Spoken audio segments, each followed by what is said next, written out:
बिस्मिल्लाहिर्रहमानिर्रहीम, अस्सलाम वालेकुम।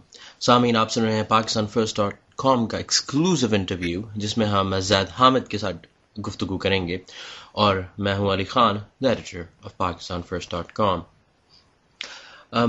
ज़ैद हामिद के बारे में आजकल हर जगह पर डिस्कशन होती है, उनके ख़यालात के ऊपर भी डिस्कशन होती है, उनके ख़यालात भी सुने जाते हैं। आप उनको टेलीविज़न पाकिस्तान के हर चैनल और नेटवर्क पर देख सकते हैं। लेकिन जिन लोगों को ज़ैद हामिद के बारे में ज़्यादा इल्म नहीं है, उनके लिए बताता चलूँ कि ज़ैद हामिद एक सिक्योरिटी कंसल्टेंट और स्ट्रेटेजिक डिफेंस एनालिस्ट हैं।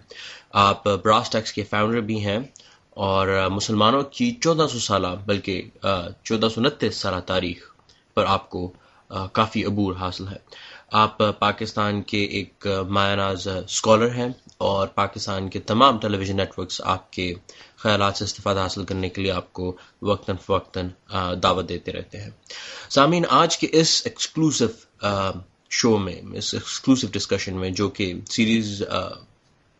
सीरीज़ है प्रोग्राम्स की, उसका पहले हिस्से में हम पाकिस्तान की तारीख़ और पाकिस्तान के लीडर्स पर फोकस करेंगे, जिसमें हमारा मेन फोकस कायदे आज़म होंगे और अल्लामा इकबाल होंगे। इसके बारे में आपको ये भी पता चलेगा कि हम आहिस्ता आहिस्ता इकबाल का क्या रोल था और कायदे आज़म ने पाकिस्तान बनाने के लिए क्या मेहनत की, और आज क्योंकि 25 दिसंबर है, हम उस बारे में भी ये डिस्कशन करेंगे कि जी क्या वजूहात हैं और एक कायदे आज़म को किस तरह देखना चाहिए, उनकी पर्सनालिटी, उनका करैक्टर क्या है। इसके साथ साथ हम ज़ैद हामिद से ये भी पूछेंगे कि पाकिस्तान के यूथ का आज के दिनों में क्या रोल होना चाहिए, उन्हें क्या करना चाहिए, उनकी एम्स और एम्बिशंस क्या होने चाहिए, और उन्हें पाकिस्तान की तरक्की में किस तरह और क्या किरदार अदा करना चाहिए। और आखिर में हम आपके भेजे हुए सवालात ज़ैद हामिद के सामने रखेंगे और वो इन सवालों का जवाब देंगे। चलते हैं इस गुफ्तगू की तरफ।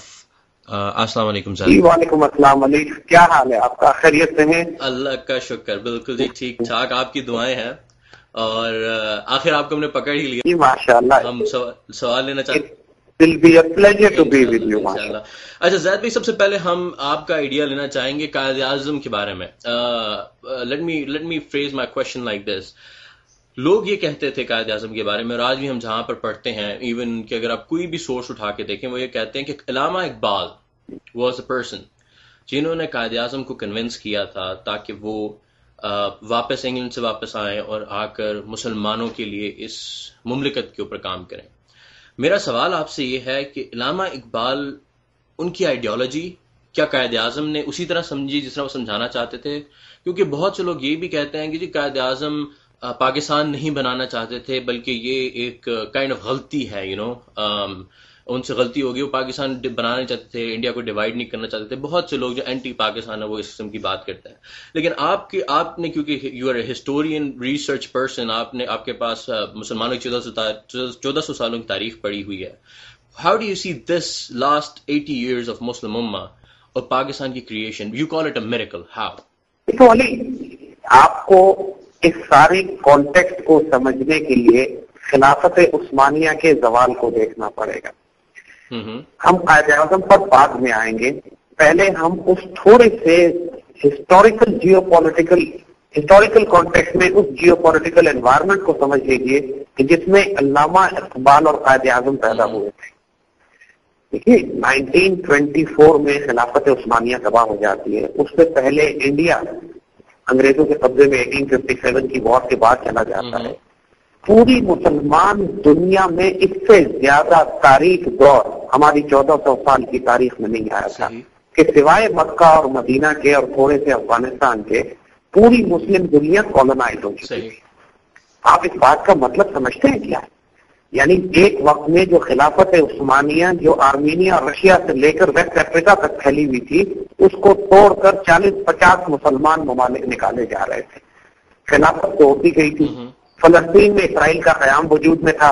तमाम मुसलमान ममालिक गुलाम बना लिए गए थे और मुसलमान पूरी दुनिया में एक मिलिट्री पावर के तौर पे, इकोनॉमिक पावर के तौर पर, पॉलिटिकल पावर के तौर पर और इससे बढ़कर आइडियोलॉजिकल पावर के तौर पर खत्म कर दिए गए। यानी कभी हमारी तारीख में इससे ज्यादा तारीख दौर नहीं आया था। और इस कदर मायूसी में, इस कदर परेशानी में हिंदुस्तान के अंदर ایک خلافت موومنٹ چلائی تھی ہمارے بڑوں نے. مقصد ان کا یہ تھا کہ کسی طرح خلافت کو ریسٹور کر دیا جائے، چونکہ مسلمانوں کی اسپرچل اور پولیٹیکل فورس کی بنیاد وہ مرکز تھا جو پوری دنیا کے مسلمانوں کو متحد رکھتا تھا. اب جب ایک مرتبہ مسلمان ڈسنٹیگریٹ ہو گئے، اس وقت پوری مسلم دنیا میں کوئی تھنکر، فلاسفر اور آئیڈیالوگ نہیں تھا جو اس تاریکی میں، اس مایوسی میں مسلمانوں کو امید دلا سکتا، اور نہ صرف امید دلائے بلکہ ایک طرف پوری قوم کی تربیت بھی کرے، دوسری طرف اس قوم کو ایک پولیٹیکل ویژن بھی دے، اور تیسری طرف اس کے لیے ایسے لیڈر تیار کرے کہ جو وہ پولیٹیکل ویژن اس قوم کو اچیو کر کے دے. یعنی یہ نیکسٹ ٹو امپاسبل ٹاسک تھا. اینڈ ڈو یو ریئلائز کہ یہ سارا کام کس نے کیا؟ علامہ اقبال نے. اگر قائد اعظم کے بارے میں اگر میں ایک سوال کرنا چاہوں، سوری فار انٹرپشن، لیکن قائد اعظم کے بارے میں بڑا مشہور کہا جاتا ہے کہ he was a person who not only changed the face of the map of the world, he created a nation state. He had done all the three things which nobody else in the whole world has ever done in the recent times, you know. علامہ اقبال نے ضرور ایک فلسفہ لکھا تھا اور انہوں نے ضرور اس بارے میں سوچا تھا. ان کا credit there is no doubt about it, there is no question about it. لیکن ان کے جو اس آئیڈیا اور اس آئیڈیالوجی کو جو زمین پر پیدا کیا گیا اور اس کو امپلیمنٹ کیا، وہ قائد اعظم نے کیا. Where do you see that part? Where do you see؟ آپ کو ہم ایکسپلین کرتے ہیں، اسی لیے ہم تھوڑا سا اس کی طرف آ رہے ہیں. تھوڑا سا bear with me because یہ ایک ایسی تاریخ ہے جو ہم سے پہلے ہمارے بچوں کو کبھی نہیں پڑھائی گئی. لہٰذا تھوڑا سا ایسے کانٹیکسٹ کو سمجھنے کی کوشش کرو.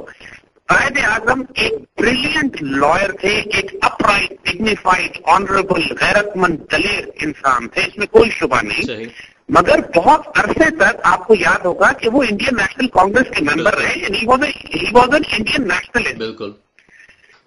اور وہ انگریزوں سے آزادی چاہتے تھے، لیکن پین اسلامک یا اسلامک ویژن اور ایک نیشن اسٹیٹ بنانے کا ویژن جناح کے پاس نہیں تھا. میں یہ جناح کہہ رہا ہوں اس لیے اس وقت یہ قائد اعظم نہیں بنے تھے. 1931 وغیرہ میں تو قائد اعظم مایوس ہو کر انڈیا چھوڑ کر چلے گئے تھے اور لندن میں آباد ہو گئے تھے کہ اس قوم کے ساتھ کچھ نہیں ہو سکتا اور انگریز یہاں سے نہیں نکلیں گے. ان کا تمام پولیٹیکل کیریئر ختم کر کے وہ ولایت جا کے آباد ہو گئے تھے. دیکھیے یہ 1931 کی بات ہے. اس وقت تک وہ قائد اعظم بھی نہیں بنے تھے، محمد علی جناح تھے. یہ اب یہاں پر دیکھیے علامہ اقبال کا رول کیا آتا ہے. علامہ اقبال ان کے پیچھے پیچھے لندن گئے ہیں. 2-3 سال انہوں نے قائد اعظم پر کام، محمد علی جناح پر کام کیا ہے اور محمد علی جناح کو کنونس کیا ہے کہ آپ واپس آئیے انڈیا میں قوم میں آپ کو تیار کر کے دوں گا، لیڈرشپ آپ کی ہوگی، قوم سے میں کہوں گا کہ یہ آپ کے پیچھے چلیں، اور اس کے بعد جب میں قوم، لیڈر اور ویژن اور آئیڈیالوجی سب تیار کر کے آپ کو دوں گا تو آپ جائیے اور پاکستان بنا لیجیے. یہ بات ہم نہیں کہہ رہے، یہ بات قائد اعظم نے خود کہی ہے. 1938 میں یہ بڑی سننے والی بات ہے. 1938 میں جب علامہ اقبال کا انتقال ہوا ہے تو قائد اعظم اس وقت مسئلہ فلسطین پر ایک جلسے کی قیادت کر رہے تھے انڈیا میں کسی جگہ. جیسے ہی علامہ اقبال کے انتقال کی خبر پہنچی ہے تو اس جلسے کو تعزیتی جلسے میں تبدیل کر دیا گیا اور اس وقت قائد اعظم نے اپنا وہ تعلق ظاہر کیا جو ان کو علامہ اقبال سے تھا. قائد اعظم نے علامہ اقبال کے بارے میں کہا کہ he was a thinker, philosopher and an ideologue, اور اس سے بڑھ اور سیئر کا لفظ استعمال کیا. سیئر کہتے ہیں ایسے شخص کو، ایسے صاحب بصیرت، صاحب نظر وجود کو کہ جو آئندہ آنے والے دور کی تصویر آپ کو دکھلا سکتا. اور اس کے بعد قائد اعظم نے کہا کہ میرے پیچھے جو روحانی طاقت ہے، he was a dear friend اور he was a source of spiritual force behind me, an ideological force behind me, it was Iqbal. دیکھیے علامہ اقبال کا تعارف خود قائد اعظم، اب اس موقع پر یہ محمد علی جناح سے قائد اعظم بن چکے تھے اور علامہ اقبال نے پوری قوم کو تیار کیا. لوگوں نے جب علامہ اقبال کو خط لکھے کہ ہم آپ کی صحت کے لیے دعا کر رہے ہیں تو علامہ اقبال نے جوابی خط لکھے کہ میری صحت کے لیے دعا نہ کرو، محمد علی جناح قائد اعظم کی صحت کے لیے دعا کرو، کیونکہ اب وہ مسلمانوں کے لیڈر ہیں اور امت کی قیادت انہوں نے سنبھال لی. تو اس بات کو پاسبل ہی نہیں ہے کہ آپ قائد اعظم کی فکر اور سوچ کو سمجھ سکے بغیر علامہ اقبال کی سوچ اور فکر کو سمجھے بغیر.